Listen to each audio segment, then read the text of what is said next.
Welcome to the Jazz Flyte Podcast. I'm your host, Darrell Scott, and together we will dive into the lives and careers of the jazz legends who have left a rhythmic imprint on the world. Be prepared to reminisce on the highs and the lows of their musical journey and the trials that sculpted their timeless musical gems. We'll preserve the legacy of these extraordinary maestros and find inspiration in the melodies of their lives. Subscribe now and never miss a beat. Now, let's get to the show.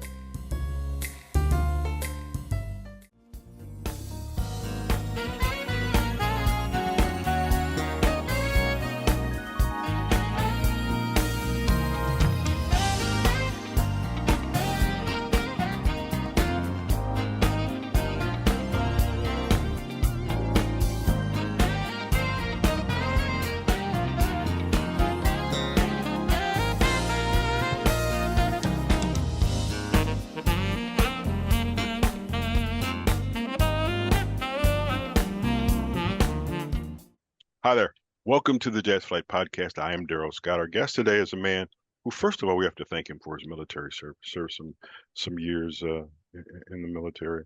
His name is Jason Jackson. He is a saxophonist. So my very first question is, Jason, there are 97,000 saxophone players. Why did you pick the saxophone? Yeah, it's a good question. So first of all, thanks so much for having me. I'm so glad to be here talking to you today. And yeah, the saxophone, I didn't always play the saxophone. I originally started on the clarinet in 6th grade. And, I played it for a while and I liked it. But that summer when I was home, just watching TV, the Blues Brothers came on, the old movie, The Blues Brothers. Mm-hmm. And there was this scene where they were in the soul food restaurant and Aretha starts singing Think, and everybody's dancing and singing, and the sax player takes his apron off and he gets up on the counter and he starts, blowing on the counter. And I was like, that's the coolest thing I've ever seen, Mm-hmm. I was like, that should be me. That's what I want to be doing. And I was like, you can't really do that with a clarinet. So, that kind of made me start thinking, okay, I got to put this clarinet down and, start picking up a saxophone. Was there difficulty at a young age to learn how to play the saxophone? I know if you play a flute, what I've been told by several flute players, you can pass out because half the air is going in the flute and the other half is leaving the flute and going off into the cloud, we'll call it. Mm-hmm. And you have to overcome that feeling of becoming lightheaded and passing out. Do you have any of those difficulties playing the saxophone? I struggled a lot going from clarinet to sax because I first started playing tenor sax as well, which is a little bigger. Mm-hmm. So going from that smaller, mouthpiece to the really big one, I was still kind of playing it like I would a clarinet. So it took me a couple of years to really realize the amount of air and the way to control it, without squeaking and honking all over the place. But... Okay. So, how do you increase your lung capacity when you're 12 years old?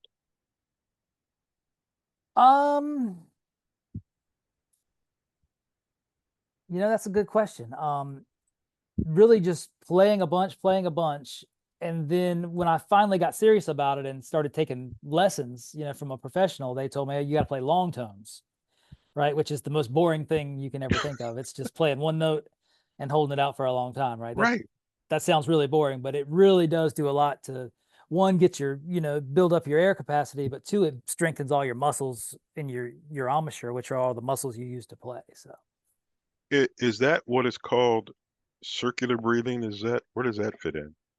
I could circular breathe I used to be able to do it on a soprano because it's a little smaller of an opening.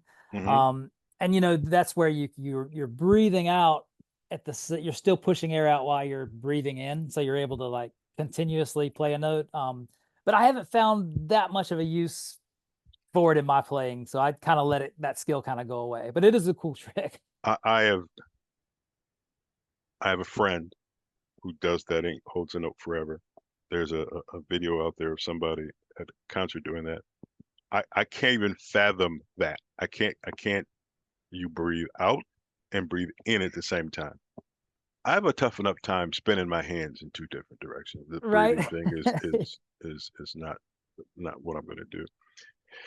So you, as you go through high school and everything, you decide that you're going to go into the military. What made you decide the avenue that I'm going to take will be military?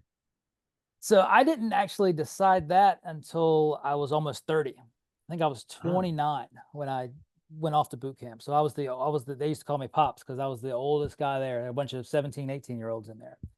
But when I graduated college in 2005, I went to school for music.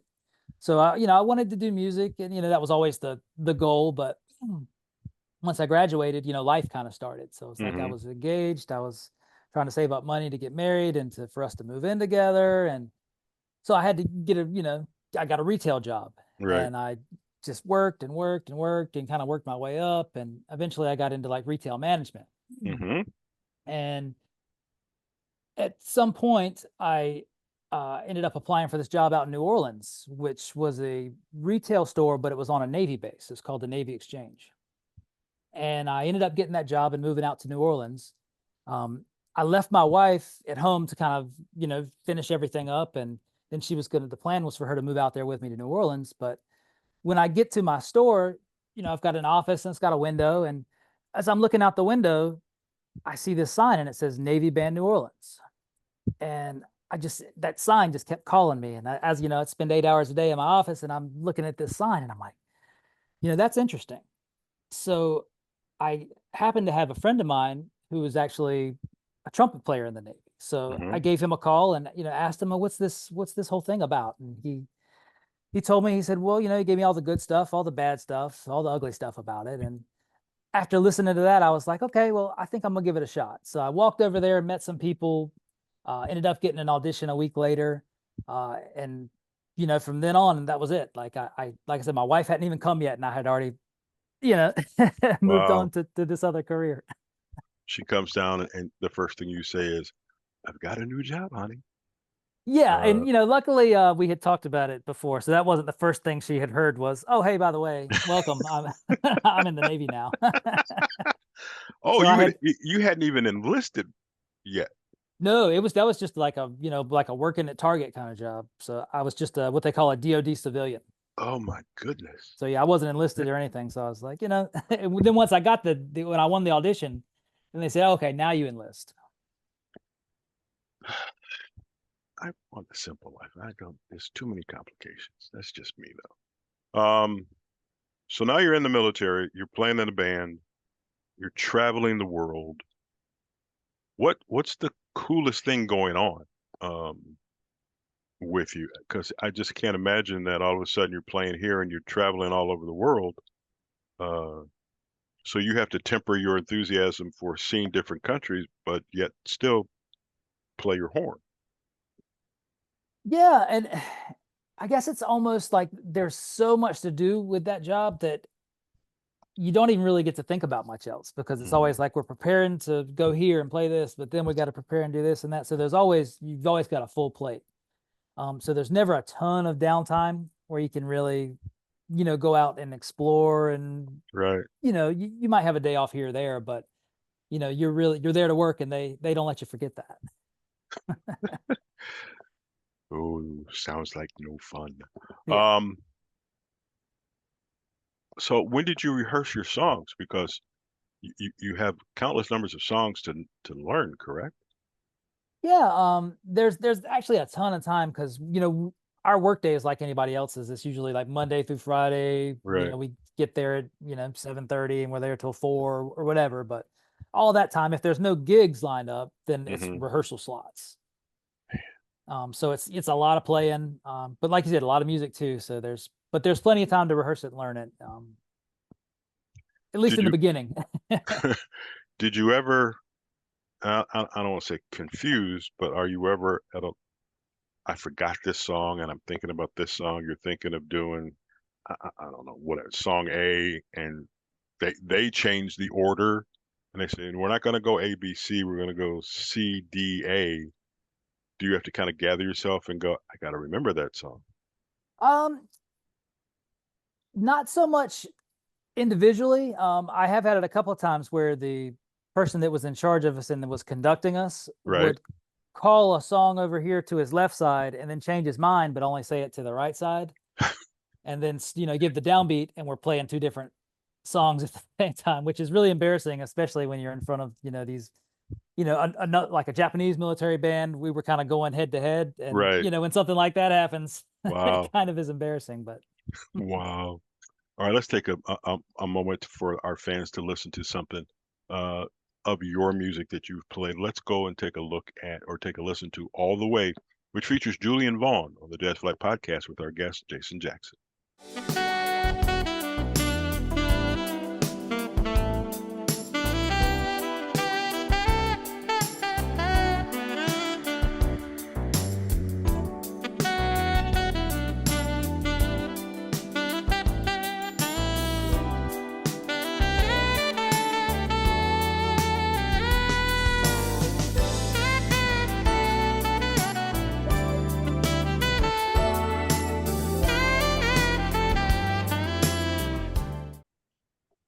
In our conversations over the last month or so, you were telling me that you are working on or finishing up your latest project. Can you tell us about the latest project? Yeah, I'm really excited about this project. It's my third release, but the cool thing about this one is it's my first release on my new record label that I was signed to. So I'm really excited to be working with actually a gentleman you may know by the name of Adam Hawley. Adam Hawley, yes. Yeah, I was just signed to his record label several months back, and this is our kind of our first project. So that's really exciting to me. And also the music on here, just, obviously I like it, but it speaks to me, and I'm just excited to share it with everybody else. What does it mean when you basically hand over yourself, your music, and say, Adam, I want you to create magic? Is there a learning period? Is there a grace period? Is there I don't like that, I like this? Talk about that relationship in the beginning. Yeah, and so like you were kind of hinting at, the more you do it, right, the kind of more on the same page you get. Right. But in the very beginning, yeah, there was kind of things where we're like, hey, can you try doing this with it, or try this? And then, you try it and you're like, well, that doesn't really work. Can you do this? And then you're like, well, how about, it's just a back and forth. Well, let me try this. No, you try this, I'll try that. And, after 2 or 3 tunes that you do together, you kind of can already anticipate what each other are thinking, and that's kind of where we are now, which is great. So things kind of go real smooth now. We can kind of read each other's mind. So at one point, to use a sports term, you were a free agent. You got no label. I'm guessing you didn't want to be an independent. How do you pick the person, the label, the company that you want to represent you and your music? Because that's it. Bottom line, it's still you and your music. Mm-hmm. Yeah, that was actually the really easy part for me, was agreeing to sign to the label. And one is because I've worked with Adam for so long, because he produced my first 2 projects as well. So one, I knew he's an amazing musician and, a great producer, great songwriter, all those things. 2, he's just a great person. Yes, I know you've had some conversations with him. Yes. He's just an incredibly genuine person. Yes. And 3, he's a great businessman. Like, he knows all the ins and outs. So really, like, that was like the easiest decision I've made, since I left the military, was working with him. So I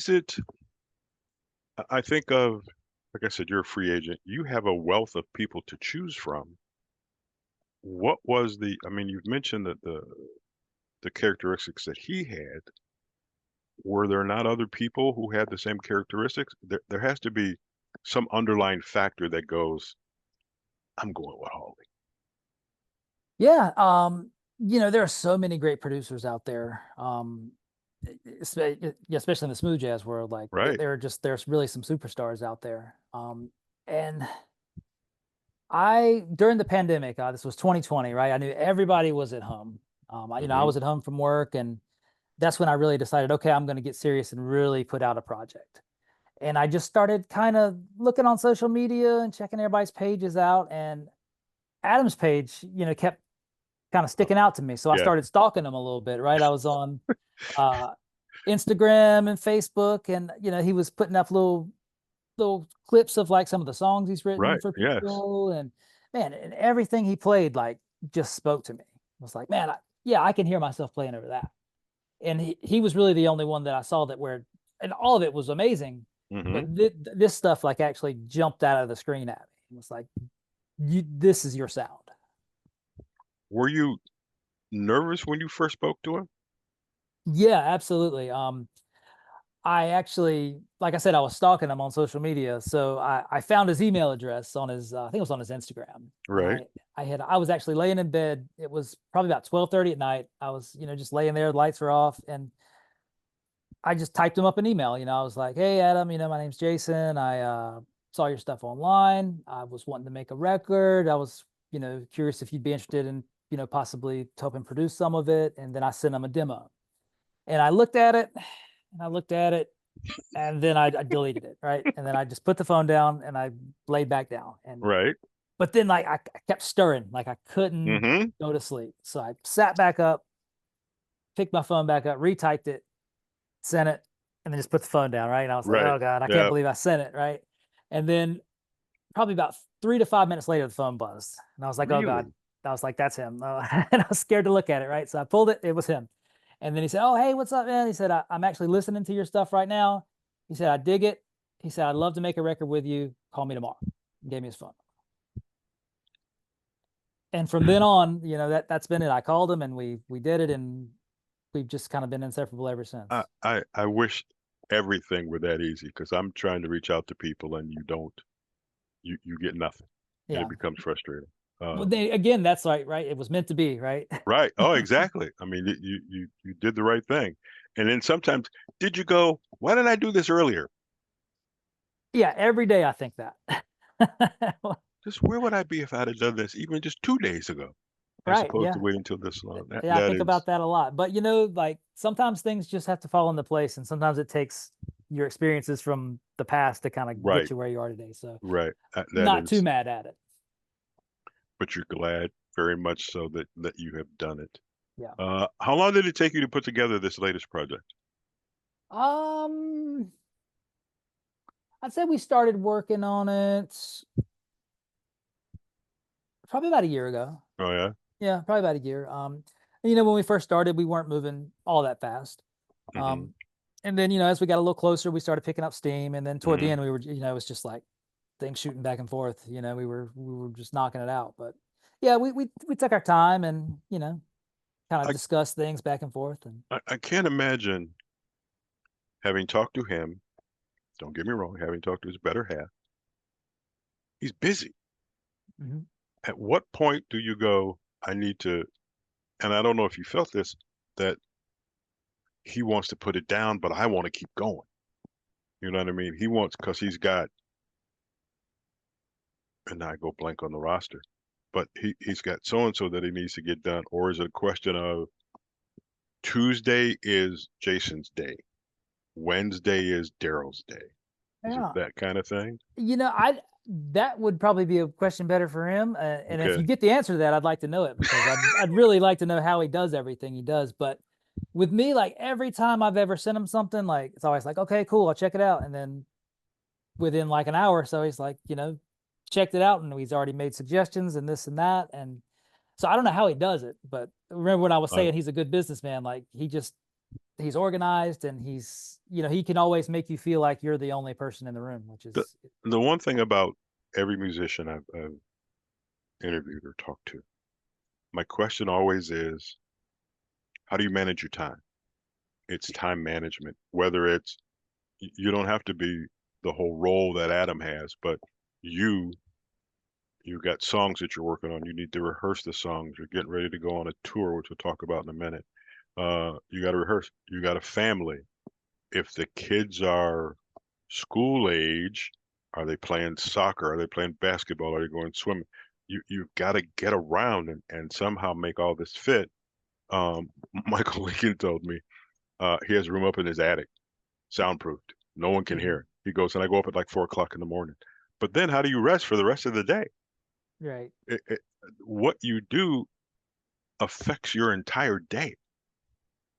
But I actually have to talk to him next week. Oh, wow. I'm gonna ask him, and Yeah. I'll get you the answer. Right. What did the military teaches you discipline? Mhm. How did that discipline creep over to your music?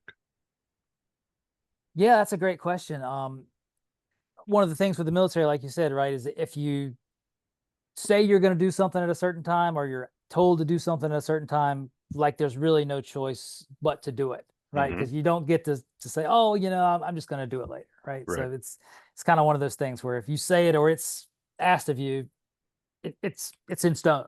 Right. And on the business side of things, that's the way I like to work, because it really helps me with all my deadlines. Like if I say I'm going to have this song finished and to you by, Monday, then that's my first priority now. Like it's not an Mm-hmm. option to not do it. So Right. that's what I'm thinking about, and I'm focused on that. So that's kind of helped me with like prioritizing things and Mm-hmm. setting goals, and knocking stuff out, and then what's next, immediately what's next, kind of thing.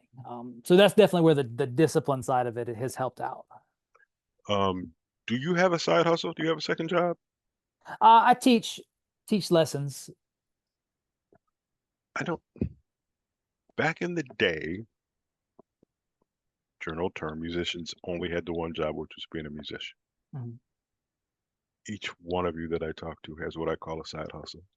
Each Yeah. one of you. And I understand why. And that's a conversation for a later date, and it's a conference. It needs to be one person standing in front of the room and all of you sitting out there trying to understand, I can say this, how you can get more dollars from streaming. I'll just say it that way. Mm-hmm. Because it is just, it's ridiculous. Okay. We're going to pause for something good here. We want to listen to some work that you've done. This is a tune called Daybreak with the assistance of one Chieli Minucci on the Jazz Flyte Podcast with our guest, Jason Jackson.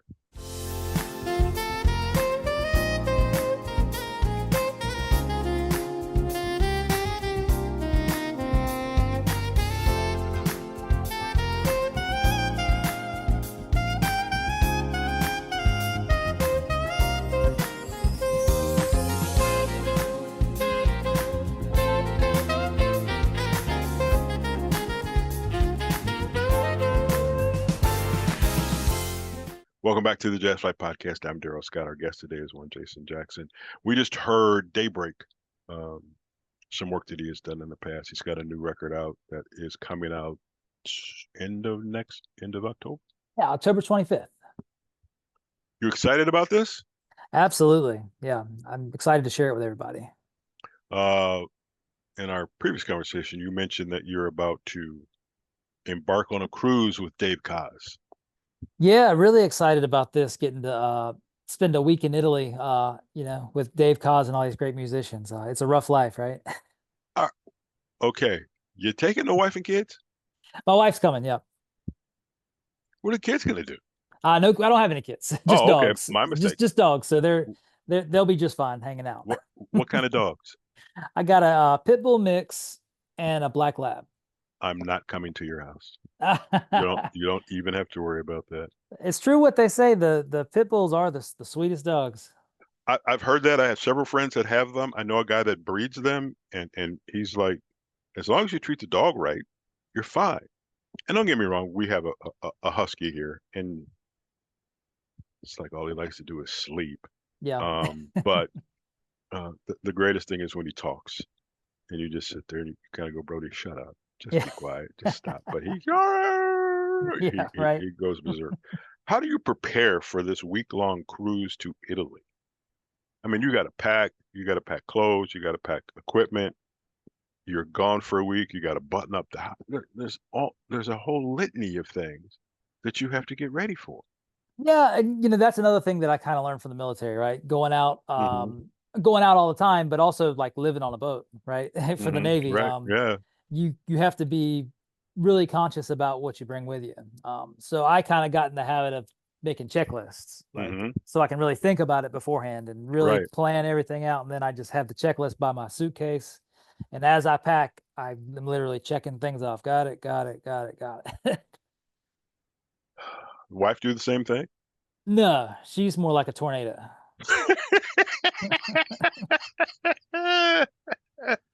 Who are some of the people that are going to be on this cruise with you that you're playing with?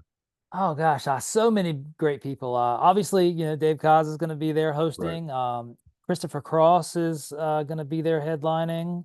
Adam Hawley's going to be there doing his show. Kat Hawley's going to be there. We've got Rebecca Jade. Let's see, Randy Jacobs, and I think the Bone Shakers are going to be doing some stuff Mm-hmm. on there.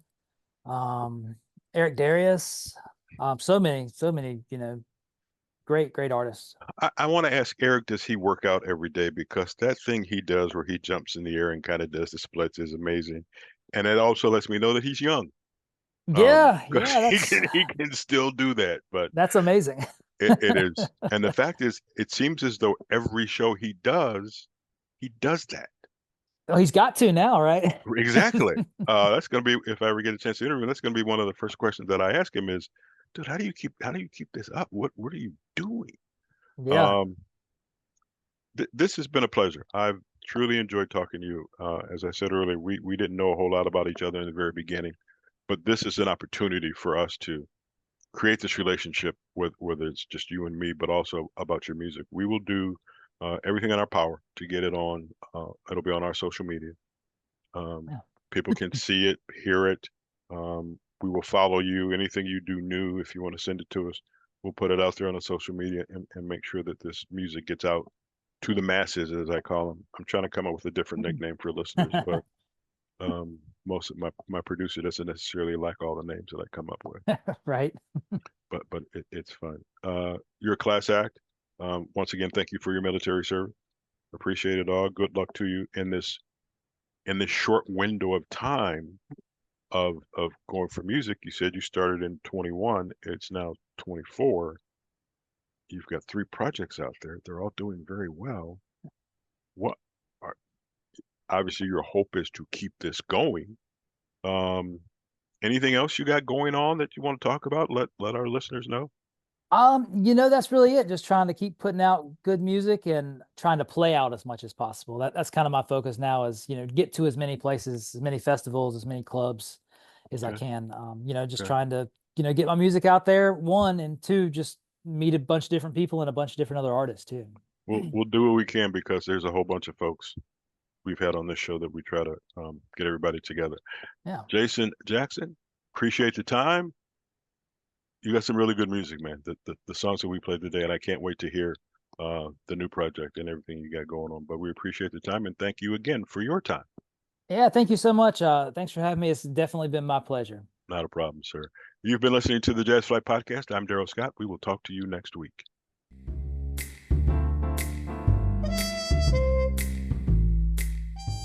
Thank you for tuning in to the Jazz Flyte Podcast.